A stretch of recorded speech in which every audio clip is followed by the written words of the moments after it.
In a world obsessed with rankings, two men dare to chisel greatness out of metaphorical granite, one wildly subjective opinion at a time. This show, every episode, we select four icons from a single topic and immortalize them in our own personal halls of fame. But this isn't about who should be on the list. This is about what matters to us. Subjective?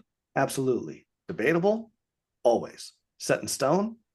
Until next week, welcome to the Mount Rushmore Show, where your top four says everything about you. I'm Mike Mintz.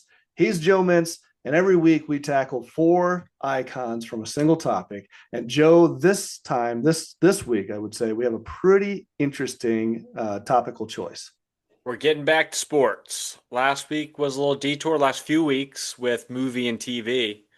And I'm excited now. It's those dog days of summer coming up where we got NBA playoffs, we got NFL free agency happening, we got tennis, golf, we got it all. I need to talk sports, Mike. I've been itching for this one. Well, and not only that, but there's some sports going on. Obviously, baseball's in full swing. We're in some of the off seasons for some of these ones, and they're getting closer as summer rolls on. Summer is just kicking off here, Joe. This particular one, though, this has a meaning for the moment. Some news came out just recently, and I guess I'll let you set that one up. Yeah, this week, Aaron Rodgers joined the Steelers. 40 years old, signed with an NFL team, banking on the idea that a quarterback in his fifth decade can still be the difference maker. It's a move that would have seemed laughable probably 20 years ago. It feels bold, but not unreasonable. And Rodgers obviously made a lot of headlines throughout his career, both opinions he's had on and off the field. In fact, I listened to him on Joe Rogan very recently for probably 2.5 hours. Did you tune into that episode, Mike? I didn't. I love Rogan. I just haven't got around to the latest one. So This came out maybe 2 weeks ago, and I think Rodgers is interesting. Opinions aside, he's not afraid to speak his mind, and I can appreciate that about him. Whether or not I agreed is hearsay at this point. But I'm listening to Rogan thinking he's going to talk about his NFL future, which I'm most curious about. Is where is he going to land? He's kind of the hot ticket at his age, even so. And for 2.5 hours, they talked about football 0 times. If you want to hear him talk about how he feels about vaccines and whether or not certain events may or may not have happened, then tune in. But if you want to hear him talk about sports, maybe skip that one.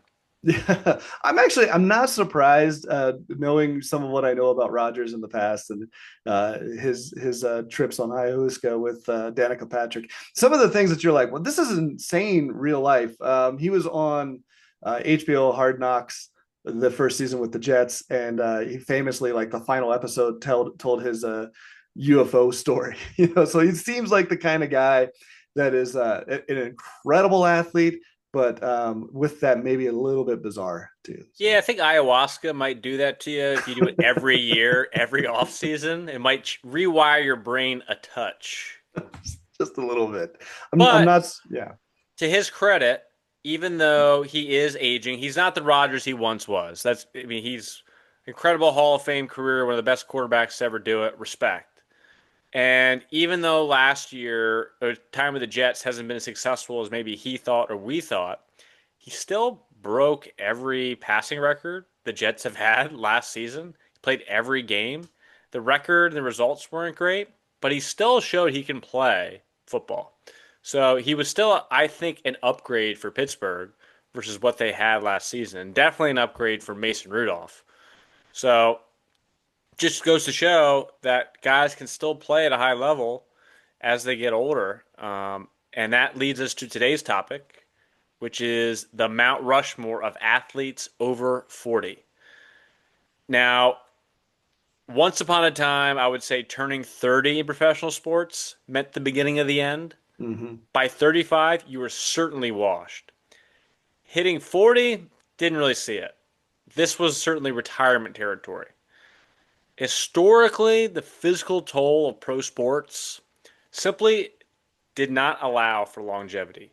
Aging meant you were going to get slower. less powerful, less strength, and recovery was a lot harder. Um, I'm sure, Mike, you feel it a little bit. Nights out, maybe in your 20s, don't feel the same.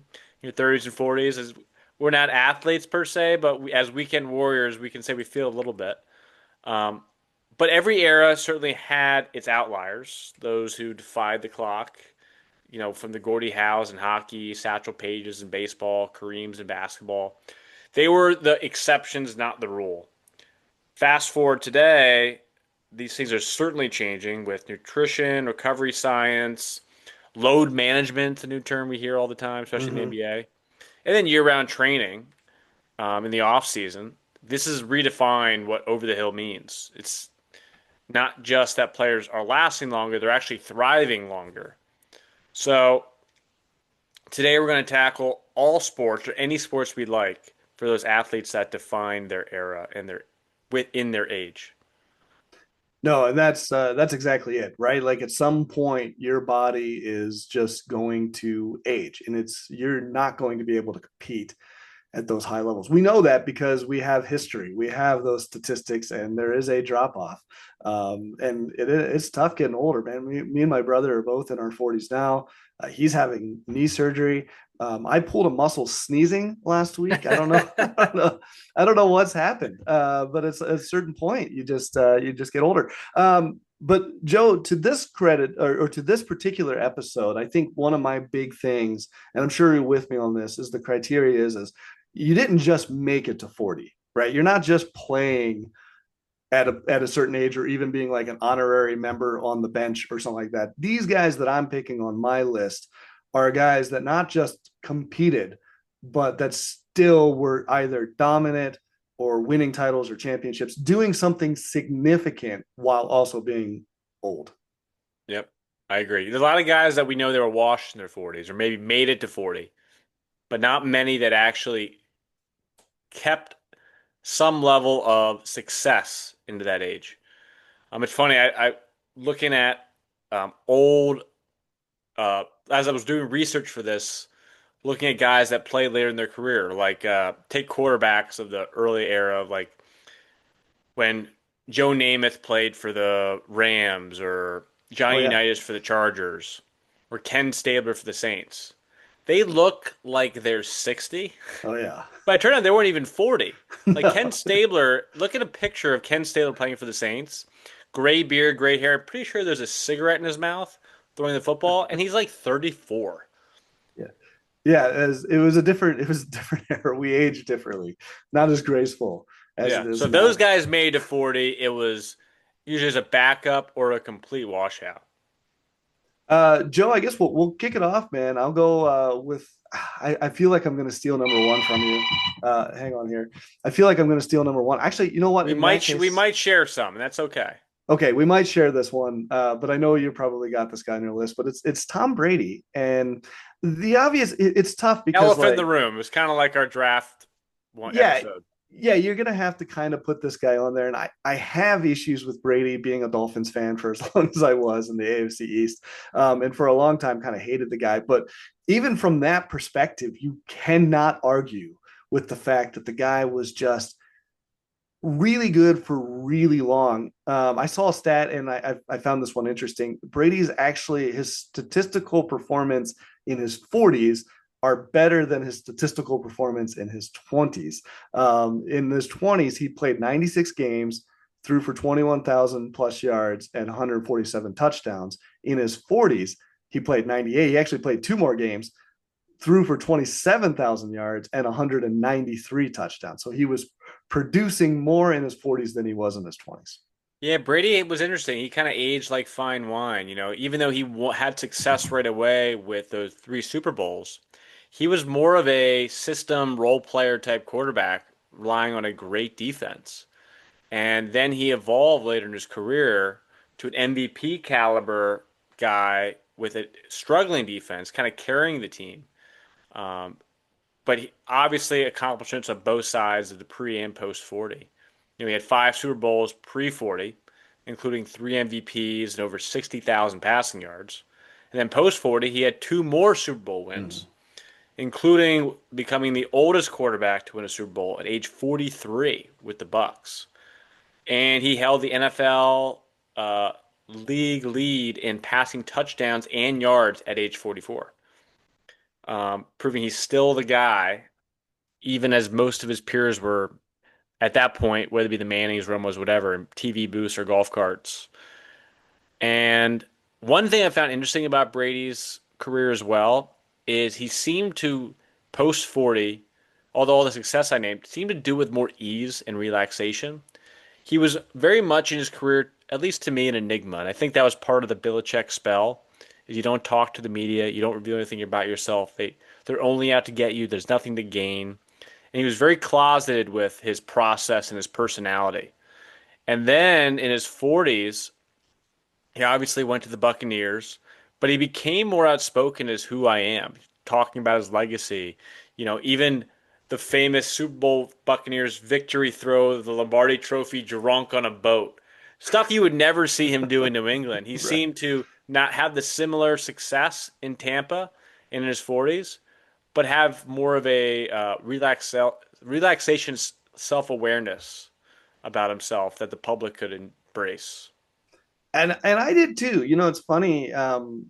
As I got older and as he got older, a lot of the hate starts to dissipate and there's a lot more of the like respect. It's like this guy, not only is this guy done it at a high level, he's been doing it at a high level and continuing. Like it wasn't even really a question when he went to the Bucks whether or not he would compete. It was the question of this guy might actually win a Super Bowl. Even at the time, nobody, it's not like Rodgers going now. Obviously, if you're a fan of Rodgers and you're a fan of the Steelers, you're hoping for a Tom Brady-esque thing.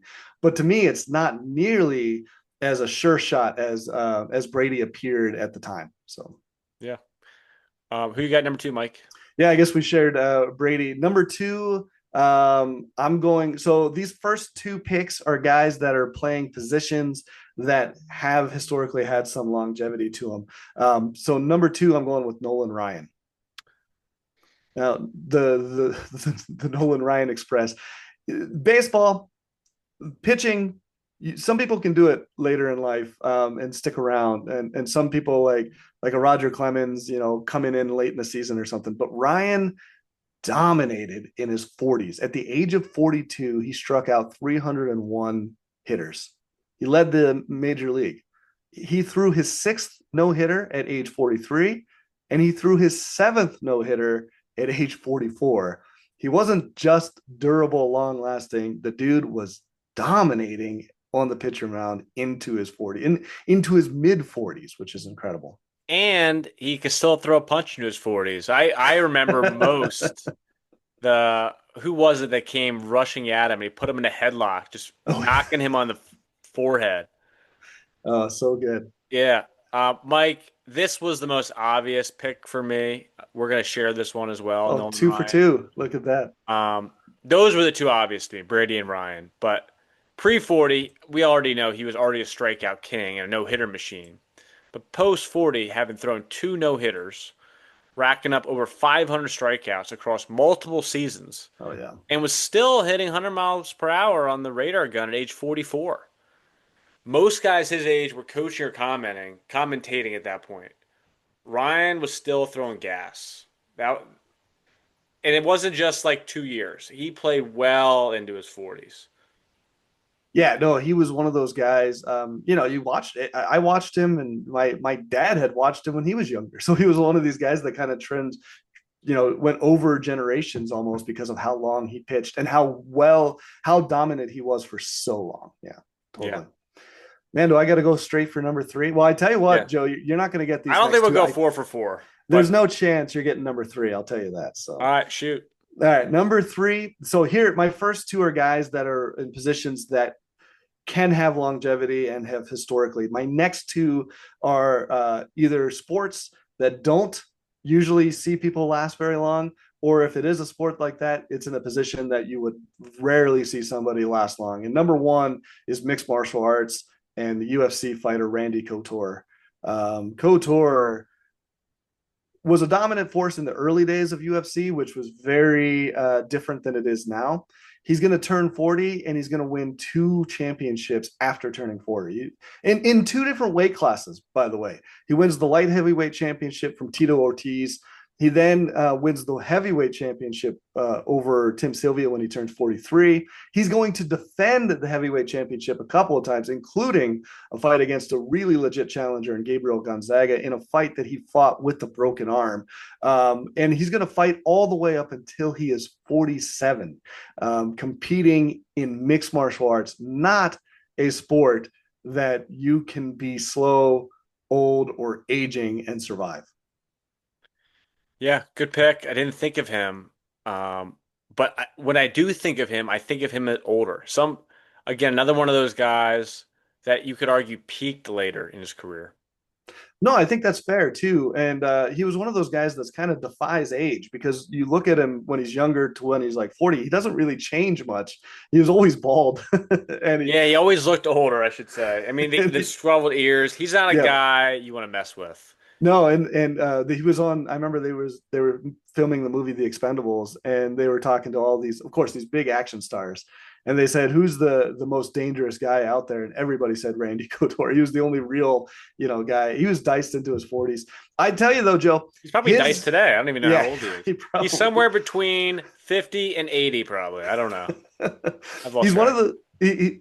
It's his fight at 47, and he's going to lose it, but to me, that's the high water mark. That's where I go, okay, 47 seems to be, I don't know if anybody's ever competed in a really challenging situation older than that. If you can get into the octagon at the age of 47 and not die, but actually compete, that to me goes, that's probably the top end at the highest of ages.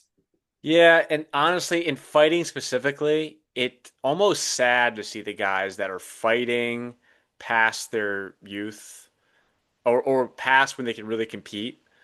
Um, because it does such a wear in your body going in the ring and fighting. If you can compete, I understand, right? But if you're just holding on for small paychecks, little events here and there, that's a bummer to see. And Randy Couture did not do that. He knew when to walk away, but still was able to maintain longevity in the process. Yeah, you're right. And there's some Chuck Liddell is a good example of a guy that tries to stick it out longer Yep. than he should have. And Couture was not like that. He wasn't, you could tell by the end of 47 fighting Machida that he didn't have it anymore, but he could still compete in the octagon. And I think that's a big one. All right, Joe, you finally get somebody new that I haven't said. So who is it? So my guy isn't quite as tough as Randy Couture, but still great at the sport he played, and that is Phil Mickelson. Oh yeah. Pre-40, incredible career. He had 4 major championships, and Hall of Fame was certainly secured at that point. Post-40, I guess he's 50 now. Wow. But in 2021, no, he's in his 50s now, still playing. But in 2021, he was 50.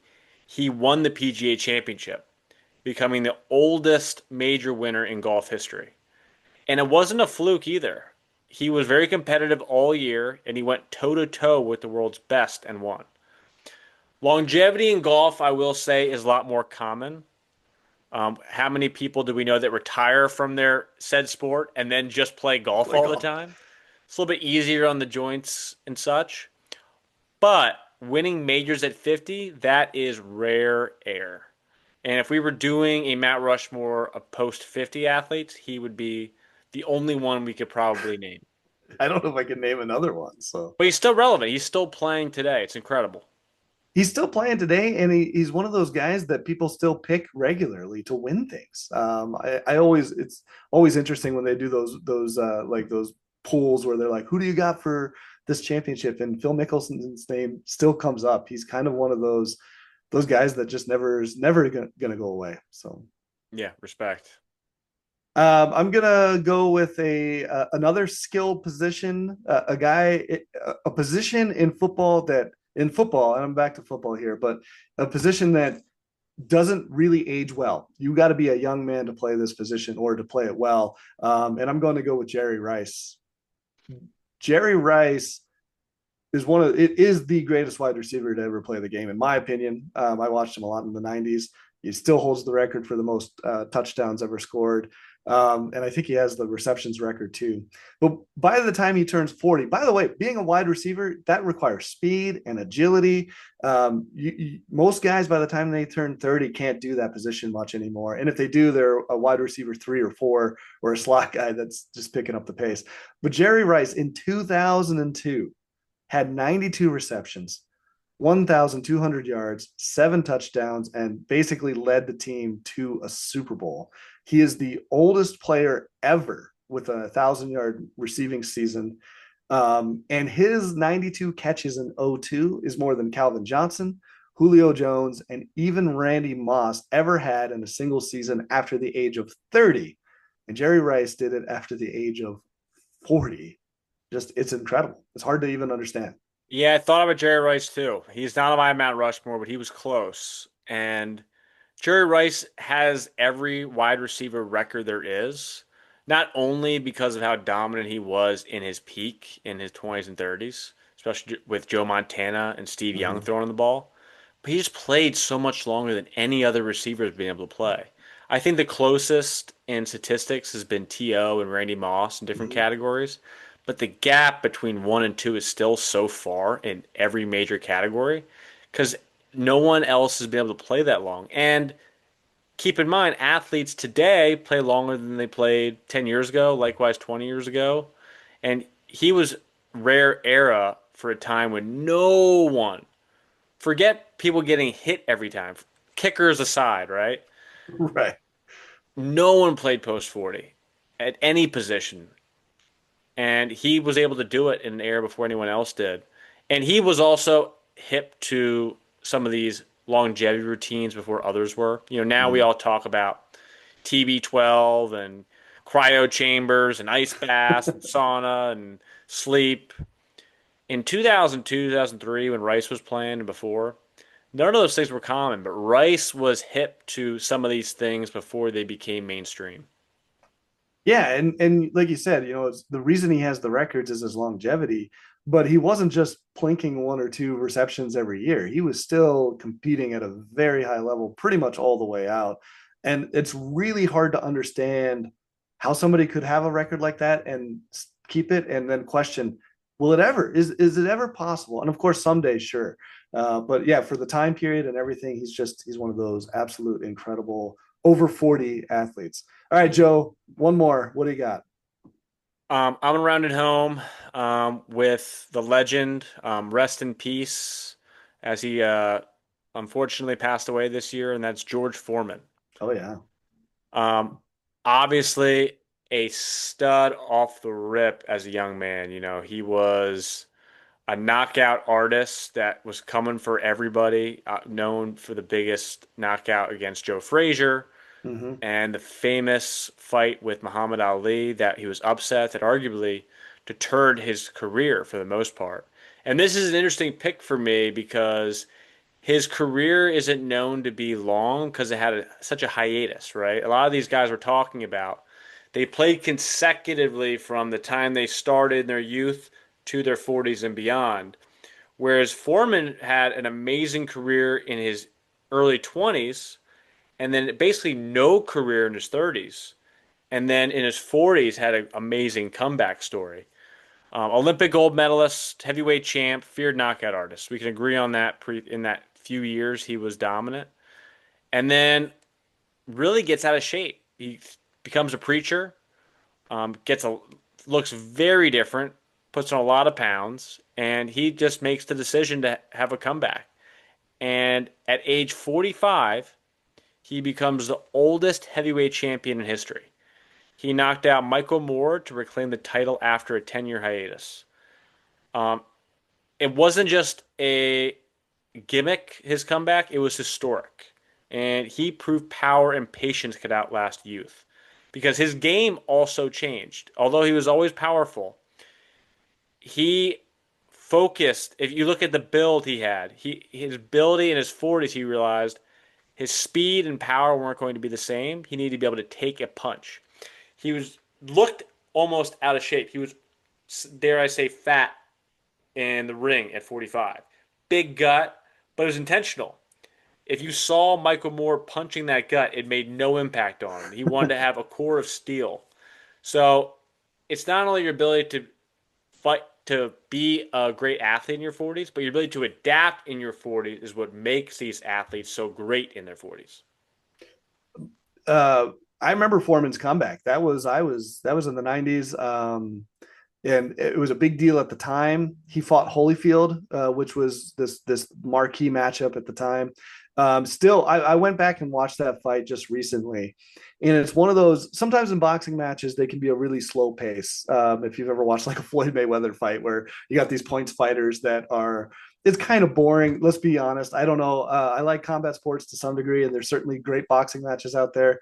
It really depends on who's fighting and all of those things. Foreman's style was one of pressure. He was a guy that was going after you. That fight between him and Holyfield has very minimal slow spots. It is almost constant action. And you think about a guy in his 40s holding it together against one of the all-time greats in Holyfield. And then the fight with Michael Moore, where he comes and hits him, I think it was the 10th round with the right hand that puts floors Moore, and the crowd just erupts. Moore doesn't even try to get up, if I remember correctly. Like the dude was knocked out cold. It wasn't like a TKO or anything like that. This was a straight knockout from a guy. And it was one of those moments that you cheered him on, even as a kid. And of course, Foreman goes on to have a really interesting career with his grill and then video games and all sorts of things too. So like he kind of had this renaissance, I guess you could say, in his 40s. Yeah, it kind of reminds me like Shaquille O'Neal type Mm-hmm. career post playing. I have a George Foreman grill, and as Yeah, me someone that too. lives in a condominium that will not allow any outdoor grills, the George Mm-hmm. Foreman has been fantastic for me. So thank you for that at the very least, George. Some great memories there. There's a lot of guys, Joe, that played into their 40s that I would love to mention. I'll just throw one out there, and that's Cal Ripken Jr. I'm not putting a fifth head up or anything like that. I was a huge Cal Ripken fan, Orioles It's like fan. Jamarcus Russell all over again, Mike. I just wanted to say it. He didn't have a great post 40 career, but he had a great career leading up to that. But I just wanted to throw out that name. So I have an honorable mention as well. And the reason I say honorable is because some people will debate whether or not it's a sport for this athlete, and that is Joey Chestnut. hot Hear dog me out. eating. Hear me out. Competitive eating might not be football or boxing, but Joey Chestnut deserves his flowers. At age 40, he's still the undisputed GOAT of the Nathan's hot dog eating contest. He's won 16 titles and still breaking his own records in his latest Netflix special this past year. And even though he's been banned from competitive competing due to sponsorship conflicts, apparently he's sponsored by a plant-based burger. Won't bore you with the details, but the legend of Joey Chestnut lives on. And if there's a Mount Rushmore of stomach endurance and mental toughness post 40, he's carved it into the side of it with mustard. I dig it. That's awesome. I love those Nathan's hot dog eating contests. I can maybe eat two hot dogs and then I'm out. So Mike, come on. Hot dogs are like Kit Kats. They're nothing. just go down. Mike, you're putting down a dozen hot dogs if you want to. We'll do it. Next time we get together, we'll have a little hot dog eating Hot dog contest, eating Joe. dog, So. jeez. That'd be fun. I That'd be fun consumption on a podcast. Hearing chewing. don't know if that's going to go Yeah, over maybe good. recommend the video version for that one, folks. Well, let's round it home. I had Tom Brady. You did as well. We both Hmm. had Brady. We both had Nolan Ryan, two guys that absolutely are probably going to be on a general consensus list somewhere. I went with the extreme sports, some mixed martial arts. Randy Couture, who had a great. It's not a great career because nobody has a great career in fighting. You're going to win some, you're going to lose some, but he did win two championships post 40. That's awesome. A guy that I also had Jerry Rice, a position that you don't last, but he did for somehow, some way. He continued to dominate as a wide receiver. Would have still been a wide receiver two on anybody's list at the age of 42. Unbelievable career, unbelievable time into his 40s. Joe, who'd you get? Yep. We shared Tom Brady, the go to the sport, with Super Bowl victory into his 40s. I also had Nolan Ryan with you. Guy throwing no hitters into his 40s. Still knocking out guys on the mound. Phil Mickelson, number three. Um, the Post-40 Elite, which was a unique one, and the Postmates George Foreman with his 45-year-old heavyweight title. Still doing it. Well, I mean, that does it for us, guys. You've heard our list. But the real question is who would you carve on to your mountain? Until the next episode, he's Joe Mintz. I'm Mike Mintz, and this is the Mount Rushmore Show.